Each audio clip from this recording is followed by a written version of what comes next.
Hello student, today we are going to discuss most important topic Nernst equation। तो समझना है हमको Nernst equation को, काफ़ी क्वेश्चंस एग्जाम में इससे आते हैं। सिंपल आप समझेंगे electrode potential of the cell, तो ये डिपेंड करता है टेम्परेचर पर, है ना, और कंसंट्रेशन को हम एक्टिविटीज़ यूज़ करेंगे यहाँ पर, concentration and nature of the electrode पर। ठीक है, इन तीन बातों पर electrode potential of the cell depend करता है। अब हमने क्या करा, वेरिएशन ऑफ द कंसंट्रेशन, मैंने क्या करा, वेरिएशन किया। वेरिएशन किस में किया, हमने कंसंट्रेशन में वेरिएशन कर दिया, और सेल पोटेंशियल में हमने जो सेल का पोटेंशियल था इलेक्ट्रोड, उसमें क्या कर दिया, वेरिएशन किया। तो सेल पोटेंशियल में वेरिएशन करने के बाद सेल पोटेंशियल में भी हमने वेरिएशन किया, तो हमने थर्मोडायनेमिक एस्पेक्ट में एक रिडॉक्स रिएक्शन बनाई है, और इसकी हेल्प से हम बनाएंगे नर्स्ट इक्वेशन। यहाँ पे स्टूडेंट समझना, M1A प्लस M2B, यहाँ पे प्रोडक्ट में हमने लिखा है N1X प्लस N2Y। ये जो है, ये इक्वेशन जो है एक सॉल्यूशन में थर्मोडायनेमिक बेस पर मैंने इक्वेशन बनाई है। यहाँ फ्री एनर्जी चेंज समझना आपको कि फ्री एनर्जी क्या होता है एट स्टैंडर्ड कंडीशन -NFE।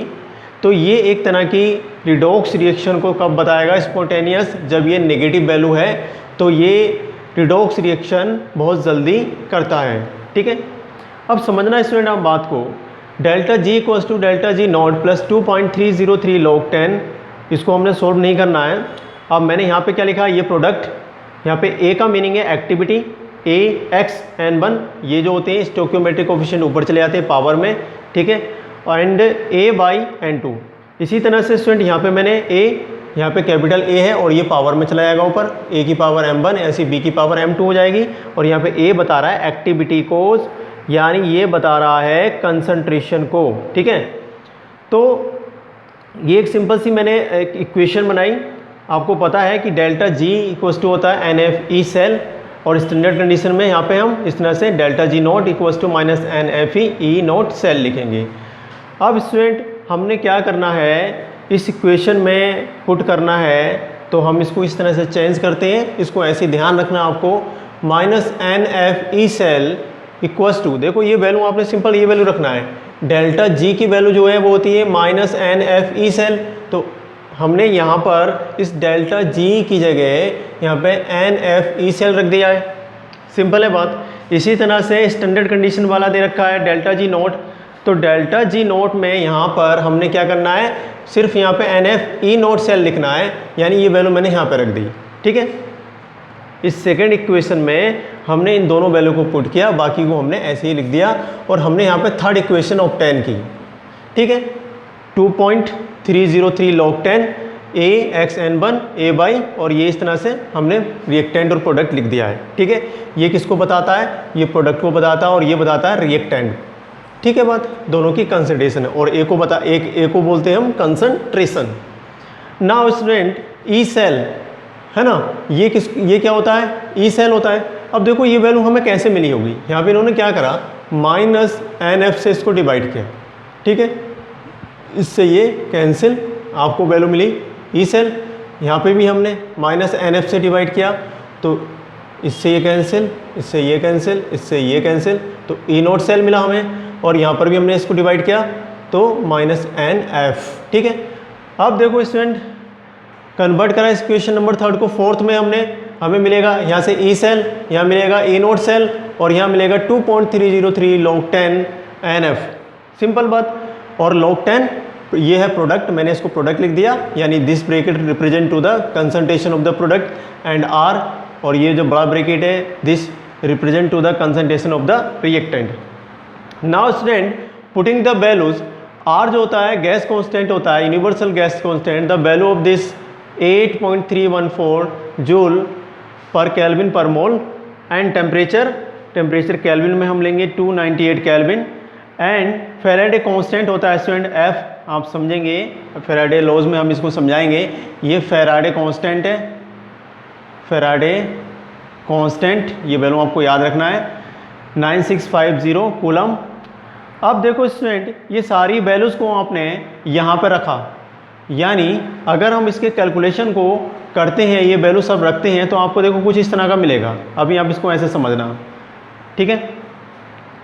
तो स्टूडेंट ये ई सेल हमने ऐसे लिख दिया, E cell equals to E standard condition में सेल, उसके बाद स्टूडेंट माइनस 2.303 आर की वैल्यू क्या है स्टूडेंट 8.314 एंड टेम्परेचर टी की वैल्यू हमने 298 है ना। और यहाँ पे हम नीचे लिखते हैं n इंटू एफ की वैल्यू यहाँ पे हमने लिखी है 96500, बाकी जो है log 10 ऐसे लिखेंगे, है ना। यहाँ पे हम लिख देते हैं log 10 और ये प्रोडक्ट और ये रिएक्टेंट, सिंपल। इसको कुछ दिख नहीं रहा है तो हम थोड़ा साफ करके लिखेंगे, इंटू 298 है ना, और log 10 प्रोडक्ट अपॉन रिएक्टेंट।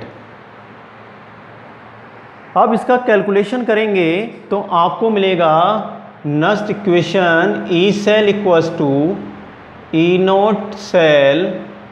अब ये पूरा कैलकुलेशन करने के बाद हमको मिलता है 0.0591 अपॉन n log 10 यहाँ पे प्रोडक्ट अपॉन रिएक्टेंट। तो ये एक नस्ट इक्वेशन है, इसको आप नोट कीजिए।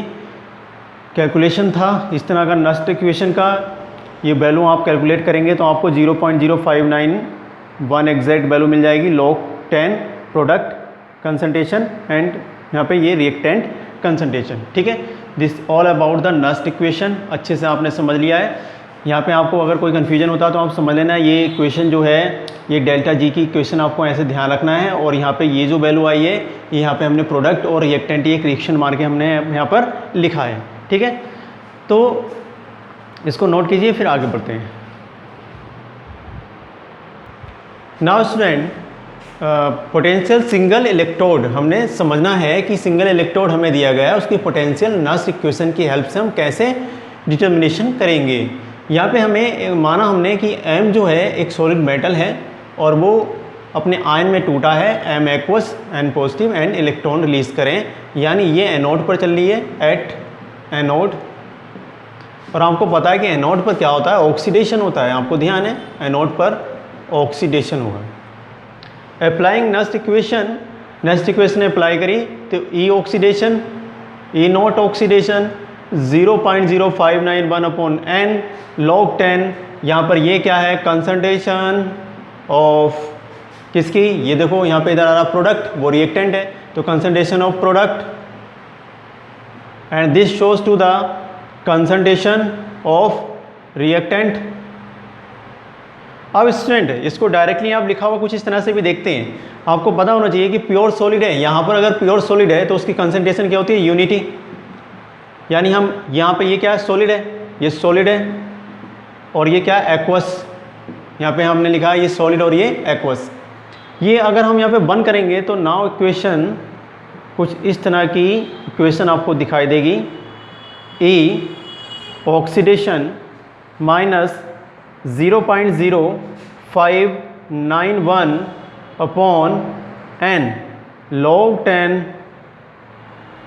अब यहाँ पे हम इसकी वैल्यू 1 रखेंगे तो 1 हो जाएगा ये, यानी हमें वैल्यू जो मिलेगी n इस तरह से कंसंट्रेशन, और ये इक्वेशन अब इस तरह से ऊपर से ऐसे रिड्यूस हो जाती है। तो ई ऑक्सीडेशन ऑफ ई, इस तरह के क्वेश्चन आपको एमसीक्यूज में भी मिलते हैं, ठीक है। तो सिंपल आपको इस तरह से करना है, आगे देखेंगे, नोट कीजिए यहाँ तक। नाउ स्टूडेंट नस्ट इक्वेशन को हम अप्लाई करने वाले हैं रिडॉक्स रिएक्शन यानी गैल्वेनिक सेल में। हम अप्लाई करेंगे गैल्वेनिक सेल, ठीक है। तो गैल्वेनिक सेल में आपको पता है स्टूडेंट, यहाँ पे हमने एक पॉइंट ध्यान रखना है, यहाँ पर जो है concentration of electrolyte R0 1 molar, ठीक है। तभी हम नस्ट इक्वेशन अप्लाई करना है। आपको पता है कि Zn और Cu इस तरह से लिखकर हमने Zn2 पॉजिटिव और Cu में कन्वर्ट कर लिया है। तो अगर हम इसकी सेल रिएक्शन लिखेंगे गैल्वेनिक सेल की, प्रीवियस लेक्चर देखेंगे तो cell reaction of galvanic cell, ठीक है, या डैनियल सेल बोल देंगे हम। क्लियर होती बात? रिडॉक्स रिएक्शन है। अगर हम एक एक रिएक्शन की बात करेंगे तो देखो जिंक जो है अपने में से इलेक्ट्रॉन निकाल के Zn2 पॉजिटिव आयन और 2 इलेक्ट्रॉन रिलीज कर रहा है, यानी यहाँ पर क्या हो रहा है? ऑक्सीडेशन। और ऑक्सीडेशन कहाँ पर होता है स्टूडेंट? एनोड पर। ऑक्सीडेशन कहाँ पर होता है? तो ये प्रोसेस एनोड पर होगी। क्लियर हो गई बात? अगर हम कॉपर की बात कर रहे हैं तो यहाँ पे कॉपर में देखो क्या हो रहा है? रिडक्शन। ऐसे लिखा होता है कॉपर, ये हाफ सेल कॉपर, तो इस तरह से Cu 2 इलेक्ट्रॉन ऐड करेगा और ये किस में कन्वर्ट होगा? कॉपर सॉलिड में। ठीक है बात? तो यहाँ पर इलेक्ट्रॉन का एडिशन हो रहा है और ये कहाँ पर हो रहा है? ये हो रहा है रिडक्शन, और रिडक्शन कहाँ पर होता है? कैथोड। तो ये दोनों को हमने अब अप्लाई करना है। यहाँ पर ये ऑक्सीडेशन हाफ सेल है और यहाँ पर ये रिडक्शन हाफ सेल है। अगर हम पोटेंशियल एट जिंक इलेक्ट्रोड निकालेंगे, समझ में आ गई बात? तो ई ऑक्सीडेशन, ई स्टैंडर्ड ऑक्सीडेशन यानी नस्ट इक्वेशन अप्लाई कर रहे हैं 0.0591 upon n log 10 Zn2 positive, यानी ये क्या है? इसका प्रोडक्ट, ये प्रोडक्ट होगा और ये क्या होगा? रिएक्टेंट, और यहाँ पर ये रिएक्टेंट। आपको पता है कि ये एक्वस है और ये क्या है? सॉलिड है। तो इसमें सॉलिड में क्या होता है? यूनिटी होती है यहाँ पे कंसंट्रेशन। तो हम इसको इक्वेशन को कुछ ऐसे भी लिख सकते हैं या Zn को हटा सकते हैं, यानी हम इस इक्वेशन को E oxidation equals to E standard oxidation minus 0.0591 upon n log 10 हम Zn यहाँ पे 1 रखेंगे। Zn यानी ये सॉलिड में क्या होता है? यूनिटी 1 होती है, तो यहाँ पे हम Zn की इस तरह से कंसंट्रेशन ऐसे शो करेंगे। तो ये जो है ये रिप्रेजेंट कर रहा है स्टूडेंट किसको? ई ऑक्सीडेशन को जिंक इलेक्ट्रोड पर। ठीक है, किस पर? ये जिंक पर हो गया। अब बात करते हैं पोटेंशियल एट कॉपर इलेक्ट्रोड, यानी यहाँ पे क्या होगा? कैथोड पर बात कर रहा है वो। अब कैथोड पर क्या होता है? आपको पता है यहाँ पर माइनस सिंबल लेते हैं हम। अगर कैथोड पे बात करते हैं तो पॉजिटिव सिंबल से रिप्रेजेंट करते हैं। तो simple E reduction, E standard reduction, यहाँ पे पॉजिटिव सिंबल लगाया हमने, positive sign 0.0591 upon n log 10। Copper क्या है? यहाँ पर ये प्रोडक्ट, आप इस रिएक्शन को देखेंगे, ये यहाँ पर आप ध्यान से इस रिएक्शन को देखेंगे तो ये है Cu और Cu2 पॉजिटिव में ये इस तरह से कन्वर्ट हो रहा है। ठीक है, तो अब हमने इसमें क्या करना है? इसकी कंसंट्रेशन भी आपने क्या लेना है? 1 कंसंट्रेशन लेना है। ठीक है, तो आपको यही मिलेगा, सिंपल है बात, कॉपर ही मिलेगा। यानी हम इसको ऐसे भी लिख सकते हैं, Cu ही बचेगा, Cu इस तरह से कंसंट्रेशन से सिंपल बनाइए। इसको फिर से आप समझ लीजिए, यहाँ पे आपको प्रॉब्लम आएगी तो ई रिडक्शन होता है ना, माइनस सिंबल है यहाँ पर 0.0, क्योंकि हम अप्लाई कर रहे हैं Nernst equation 0.0591 upon n log 10 Cu upon C। ये क्या है? सॉलिड है ना, ये क्या है? सॉलिड, और ये क्या होता है? Cu, ये एक्वस। तो यहाँ पे इसकी कंसंट्रेशन क्या हो जाएगी? 1, यानी 1 अपॉन Cu आएगा। अब हम इस Cu को ऊपर लेके जाएंगे तो ये साइन पॉजिटिव हो जाता है, इसलिए यहाँ पे हम इसको इस तरह से रिप्रेजेंट करते हैं directly. E reduction, E standard reduction plus 0.0591 upon n Cu2 positive ion concentration. ठीक है, अब आपसे पूछ दे ई सेल निकालो, तो ई सेल को हम देखो कैसे निकालते हैं, यहाँ तक नोट कीजिए, आगे बढ़ते हैं। नाउ स्टूडेंट ई सेल निकालेंगे हम, तो ई सेल होता है ई ऑक्सीडेशन और ई रिडक्शन, आपने ये प्रीवियस पढ़ा था। E cell equals to E oxidation standard condition, E reduction हमने हाफ सेल दोनों लिख लिए हैं, 0.0591 अपॉन एन log 10 है ना, Zn, और ये इस तरह से Cu। आपको दोनों हाफ सेल फिर से मैं बता देता हूँ। आपने अभी थोड़ी देर पहले जो पढ़ा है वो हाफ सेल आपने क्या करा था? जिंक लिया था और Zn2 पॉजिटिव में कन्वर्ट हो रहा था, यहाँ पे 2 इलेक्ट्रॉन रिलीज़ होते हैं। इसी तरह से अगर आपने कॉपर लिया तो कॉपर में रिडक्शन होता है और ये 2 इलेक्ट्रॉन को ऐड करता है और इस तरह से ये कॉपर सॉलिड में कन्वर्ट हो जाता है। ठीक है, ऐसे ये सॉलिड है और ये एक्वस है, यहाँ पर ये एक्वस है। ठीक है स्टूडेंट, तो ये हाफ सेल को हमने इसमें पुट किया और हमने नस्ट इक्वेशन अप्लाई करी तो हमें ये वैल्यू मिल जाती है। अब स्टूडेंट पता है आपको E oxidation standard E reduction equals to भी तो हाफ सेल होगा, यानी अगर हम इस तरह से ई सेल इक्वल्स टू लिखेंगे तो यहाँ पे ई स्टैंडर्ड सेल, ऑक्सीडेशन के लिए सेल, रिडक्शन के लिए सेल बोल दिया हमने, यहाँ पे standard condition minus 0.0591 upon n log 10 Zn2 positive upon copper 2 positive.